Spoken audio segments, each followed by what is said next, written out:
qaraxa hore ayaa ka dhacay wadada ka timaada Shineema Afrika ee dhinac marta taalada Israel waxaa ku xigtay rasaas xoog leh oo dhaxmartay ciidamada dawladda iyo raggii weerarka soo qaaday qaraxa labaad ayaa ka dhacay wadada labaad ee ka timaada dhanka isgoyska Ceelgaabta ee gasha wadada madaxtooyada Soomaaliya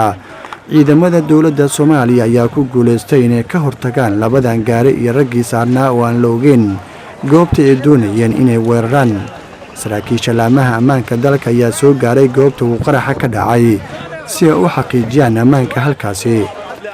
qaarkood dad goobjoogyaal ahaa oo aan la hadlay ayaa ii xaqiijiyay inay jiraan khasaare dhimasho iyo dhaawac waxaana kooxaha gurmadka degdega ay u qaadeen isbitaalada ku yaala magaalada Muqdisho